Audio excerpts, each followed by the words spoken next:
Al-Fatihah. Bismillahirrahmanirrahim. Alhamdulillah rabbil alamin. Ar-Rahmanir-Rahim. Maliki yaumiddin. Iyyaka na'budu wa iyyaka nasta'in. Ihdinas siratal mustaqim. Siratal ladzina an'amta 'alaihim ghairil maghdubi 'alaihim waladdallin. Amin. Bismillahirrahmanirrahim.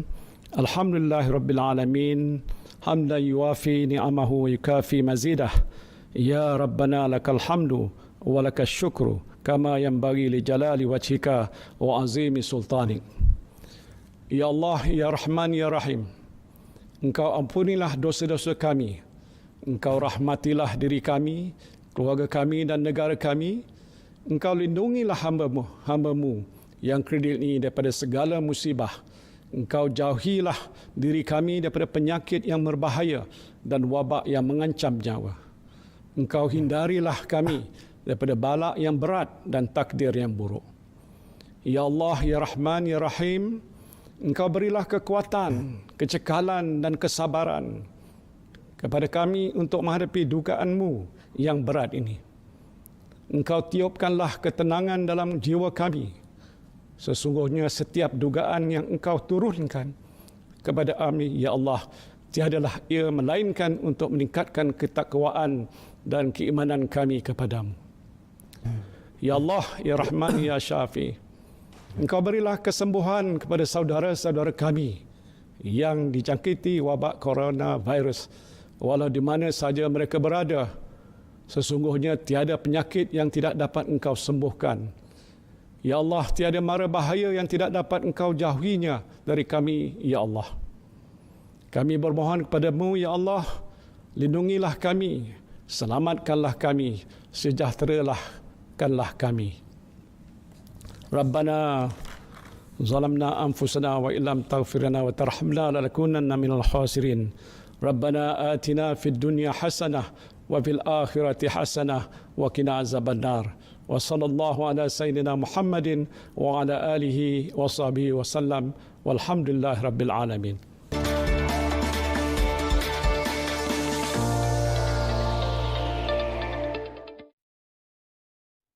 Amin, amin ya Rabbal Alamin. Assalamualaikum dan salam sejahtera. Anda bersama saya Nadine Nordin dan ini adalah Pastikan Sahih edisi Selasa 31 Mac 2020.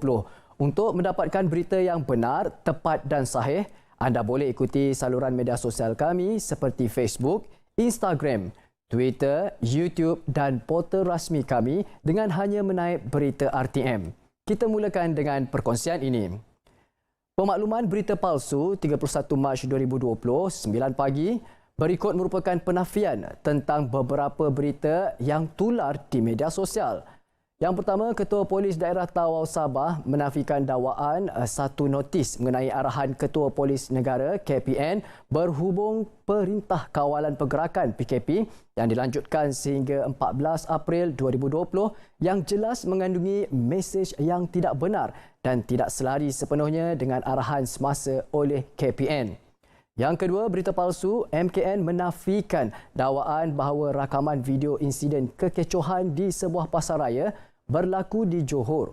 Walhal sebenarnya ia merupakan rakaman video tentang looting yang berlaku di pasaraya di beberapa bandar di Amerika Syarikat. Dan yang ketiga, MKN menafikan dakwaan bahawa selain Foodpanda, GrabFood dan restoran yang sudah mendapat kebenaran, sesiapa yang keluar rumah walaupun dengan alasan menghantar makanan, food delivery, akan didenda RM1,000. Pemakluman berita palsu seterusnya 31 Mac 2020 pada pukul 3 petang sebentar tadi.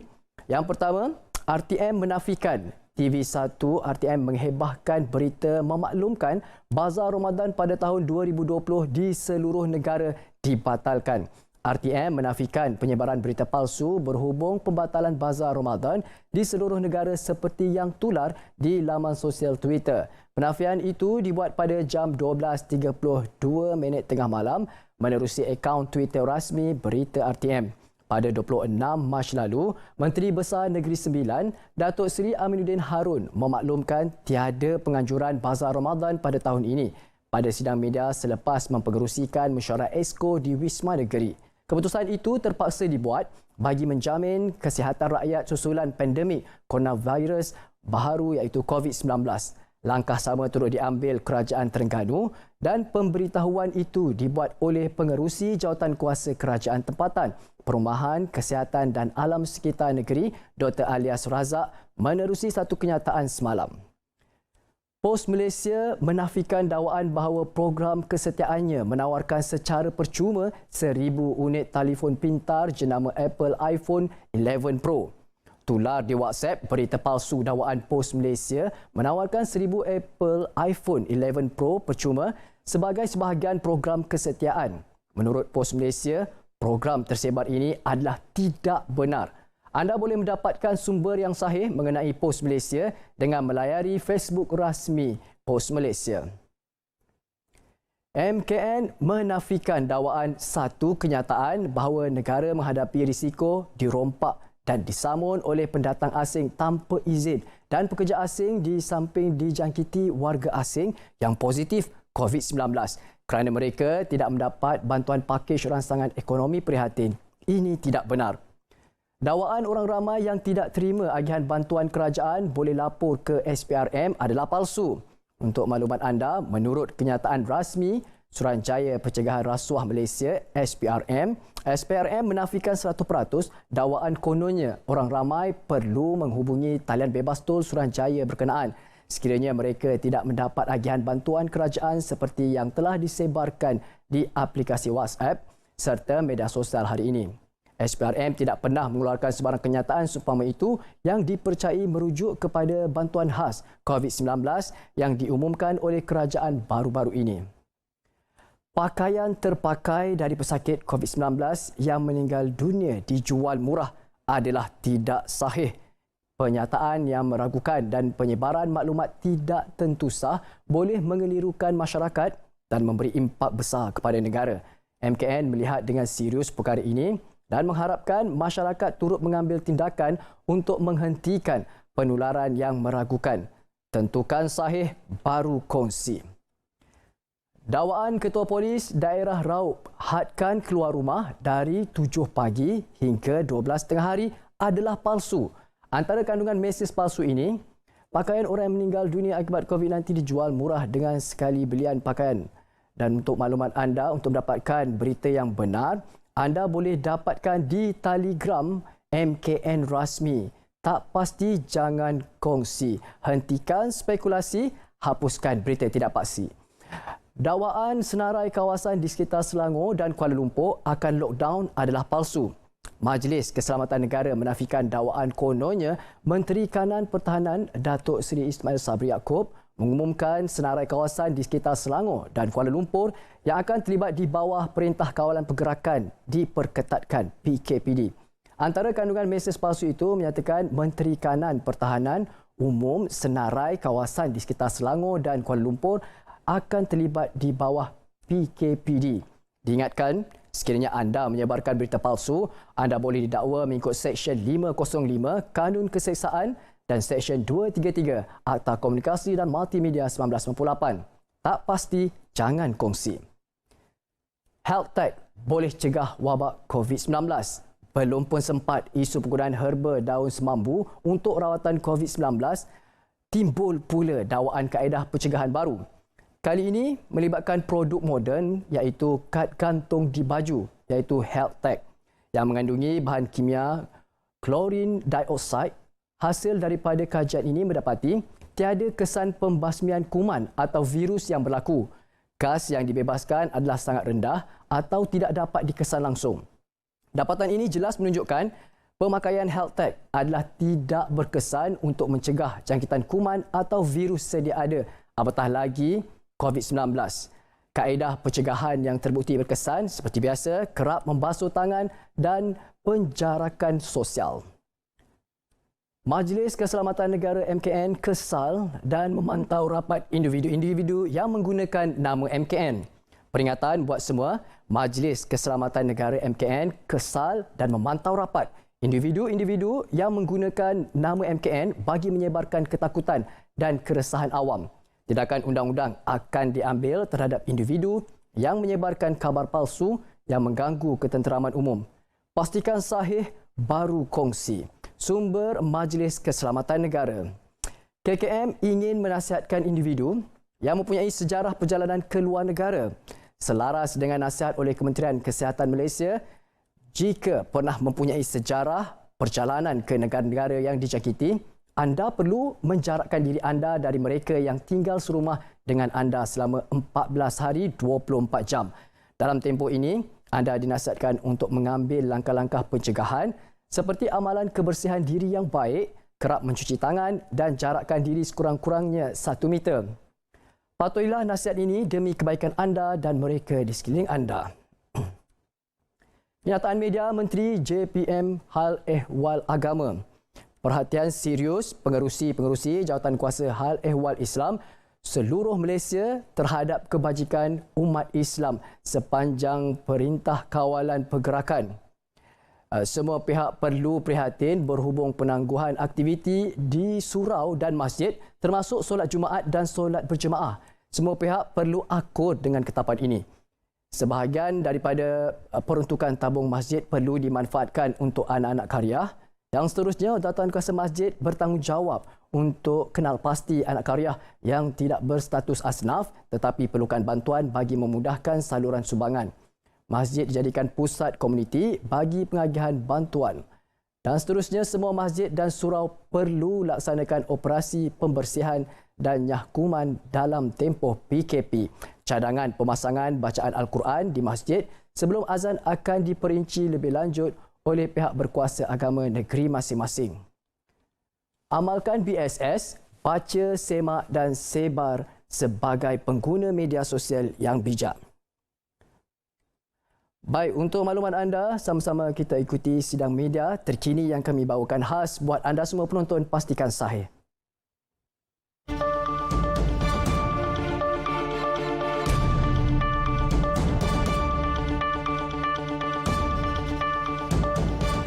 Kita kata, wah, apa ni, social distancing, tapi korang ni semua berapat. It's okay. Alright. Bismillahirrahmanirrahim. Assalamualaikum warahmatullahi wabarakatuh. Dan salam bahagia pada semua rakan-rakan yang ada di sini. Saya ucapkan banyak-banyak terima kasih. Hari ini hari yang pertama saya melawat PDRM bersama dengan Ketua Setiausaha Kementerian saya, Datuk Jamil. Sudah tentulah Tan Sri IGP sendiri, Tan Sri Hamid, dan juga DIG Datuk Pahlawan Mazlan. Kita hari ini membincangkan beberapa perkara dan saya mendengar taklimat terutamanya mengenai dengan COVID-19 ini. Dalam kita nak menentukan supaya kita dapat menangani masalah yang begitu besar yang ada dalam negara kita, daripada kajian yang kita lakukan, masih lagi ada beberapa golongan rakyat Malaysia ini yang degil, tidak mahu mendengar arahan yang dikeluarkan oleh kerajaan. Maka sebab itu kami tadi berbincang bagaimanakah caranya untuk kita memperketatkan lagi segala apa yang telah pun kita lakukan. Contohnya roadblocks yang sedia ada ini, apakah mencukupi ataupun mesti ada strategi-strategi yang lain. Itu pertama yang kita bincangkan bersama. Yang keduanya adalah data-data di mana kita perolehi tentang beberapa kumpulan atau kluster-kluster yang boleh menyebabkan COVID-19 ini berpanjangan dari segi rantaiannya. Maka sebab itu kita nak mengkaji seorang demi seorang tak boleh. Maka kita mohonlah kepada mereka yang merasakan dirinya ada kontak dengan beberapa kluster itu, keluar dan buat saringan. Bukannya kita nak tangkap, kita hanya nak suruh mereka buat saringan sahaja. Itu pertama. Dan saya nak tegaskan, kali ini saya nak tegaskan, kalau sesiapa tahu, contoh, dia tahu bahawa dalam keluarga itu diri dia, contohnya, positif. Kemudian dalam keluarga tu ada 5 orang lagi yang pergi sama ke kluster tabligh, itulah sebagai contoh. Dan dia tak umumkan, atau dia tak bagi tahu, atau dia tak minta supaya mereka tu buat saringan. Kalau kita dapat tahu, ini adalah amaran pertama, kita akan ambil tindakan yang tegas. Sudah sampai masanya, ini dah minggu kedua. Jadi sebab itu, Tan Sri Hamid mencadangkan supaya saya maklumkan kepada rakyat, kali ini kita akan ambil tindakan yang tegas. Saya tak mahulah perkara-perkara ini sepatutnya saya luahkan, tapi sudah sampai masanya. Daripada saringan yang kita buat itu, beribu datangnya daripada kluster tabligh itu sendiri. Sudah melebihi setengah daripada saringan yang kita buat daripada kluster itu. Sebab itulah kita minta supaya mereka keluar, datang, mohon secara yang baik. Kalau kita dapat tahu ada lagi anti sorok, itu bukan sorok barang, sorok orang yang tak mahu buat saringan, ini akan kita ambil tindakan yang tegas. Itu. Yang satu lagi yang saya nak maklumkan, COVID-19 ni dia bukan kenal bangsa, Melayu ke, Cina ke, India ke, atau dia tak kenal agama. Agama apa sekalipun ada. Daripada data yang kita tengok ni, dia bukan kira bangsa dan tak kira pangkat. Sama ada engkau tu pangkat besar, pangkat bawah, siapa saja, kalau kena dia menyebabkan bersangkut paut dengan keluarga-keluarga dia, bertambah dia menjadi satu perkara yang besar. Maka sebab itu, jangan ada sesiapa yang buat berita-berita yang boleh memecah belahkan perpaduan kaum yang ada dalam negara. Tadi kita dah bincang, Tan Sri pun dah minta supaya saya sampaikan ini juga. Dia minta kalau boleh janganlah ada cerita-cerita yang boleh memecah belahkan kedamaian, ketenteraman yang ada dalam negara kita ini. Apa yang patut kita lakukan adalah kerjasama. Kita bantu. Kalau kita tengok, saya Melayu, kita tengok yang ada itu tak ada pakai face mask, saya ada lebih, bagi bantu. Begitulah juga orang Cina, kalau nampak seorang lagi nak bantu, bagi. Bukan nak kutuk mengutuk. Ini yang jadi masalah kita ni. Engkau lah, engkau ni lah, engkau ni. Ini yang jadi masalah kita. Dan saya nak maklumkan, kalau ada lagi berita-berita yang keluar melalui social media yang boleh memecah belahkan, kita akan ambil tindakan yang tegas. Itulah yang ingin saya sampaikan. Dan sebab itu saya minta maaflah kepada semua tadi yang menunggu saya lama di bawah ni, kerana perbincangan kita agak lama, kerana sudah sampai minggu yang kedua untuk kita memastikan cycle yang kedua untuk kita memastikan rantaian itu boleh kita putuskan, dan insya-Allah kita semua keluar daripada masalah yang kita hadapi selama ini. We would like to develop this nation together. We want to build this nation together. We are all together. Kalau inilah harapan saya, begitulah juga harapan semua saudara yang ada dalam Dewan ini. InsyaAllah kita akan terus maju ke hadapan demi untuk kepentingan kita bersama. Terima kasih. Assalamualaikum warahmatullahi wabarakatuh. No more questions. I think it is quite okay, right? Ada soalan? Ada juga.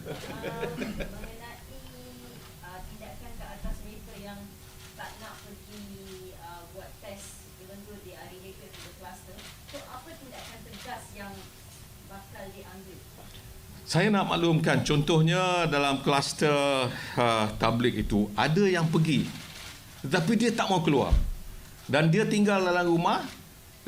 Dalam rumah itu ada orang yang telah pun buat saringan, tapi dia tak buat saringan. Orang yang macam itulah yang saya maksudkan. Kalau orang yang kita tak tahu dalam lift tu, mana kita nak tahu? So we don't know.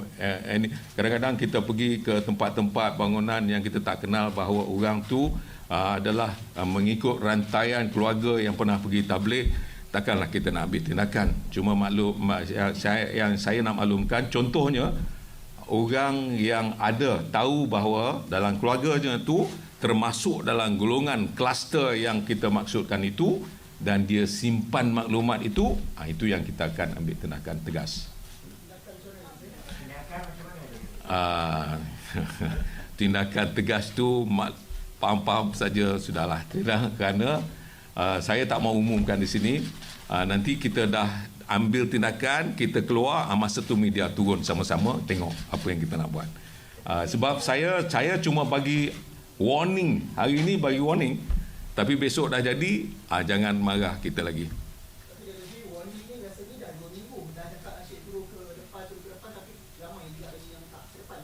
Sebab kita tak dapat tangkap, kau tahu siapa yang kita nak tangkap?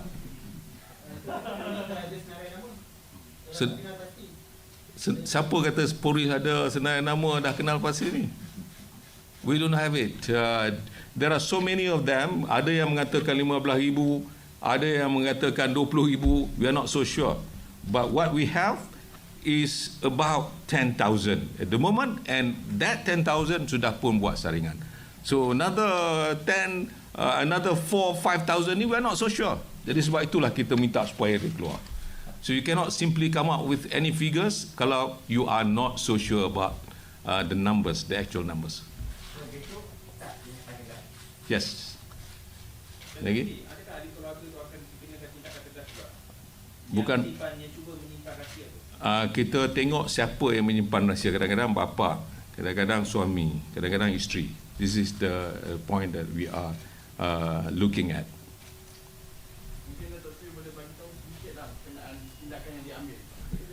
Tak apalah, besok bila kita dah ambil tindakan. Lagi?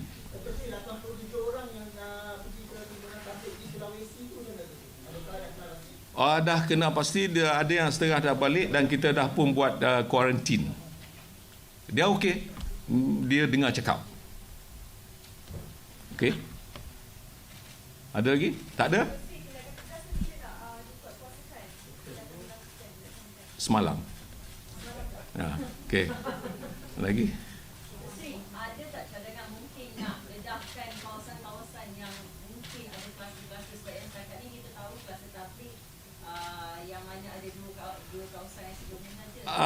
The major bulk of the problems that we are facing adalah datangnya daripada kluster tabligh. Maka sebab itu our focus now is more towards kluster tabligh tu dulu. Yang lain-lain itu mungkin kerana datang daripada luar, we are not so sure, very uncertain about that. Jadi maka yang sebab itu kita fokus hari ini yang sesiapa yang pergi itulah. Kalau ada anak beranak yang pergi keluarga, kerana rantaian-rantaian tu nanti dia akan mengebak lebih besar.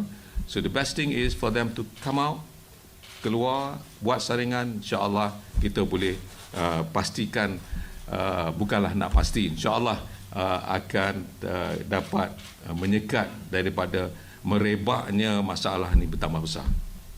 Okey. Selepas masa pertama PKP ini, polis banyak menasihatkan kata nak lebih tegas daripada lepas ni tak ada lagi nasihat. No, the numbers tuduhan yang telah kita ambil pada fasa kedua ni dah melebihi 1,000 berapa?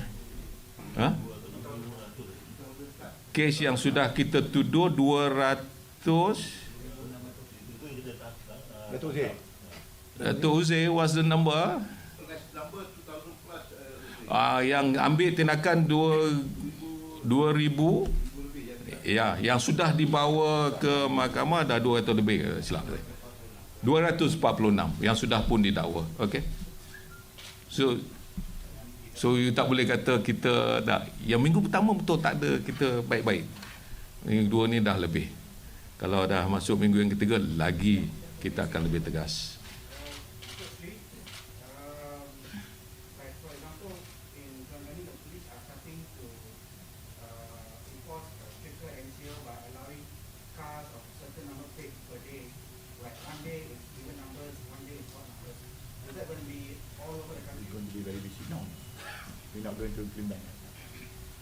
Cadangan ke you kata tadi apa? You kata Terengganu sudah implement? Polis implement itu? Cadangan. You ni janganlah. Ini Tan Sri IGP ada sini. No. I don't think so. Takkanlah Tan Sri IGP tak tahu. Kalaulah dia negeri itu nak buat, dia tak bagi tahu dengan Tan Sri, itu silap besar dia lah. Alright. Okey. Terima kasih. Assalamualaikum warahmatullahi wabarakatuh.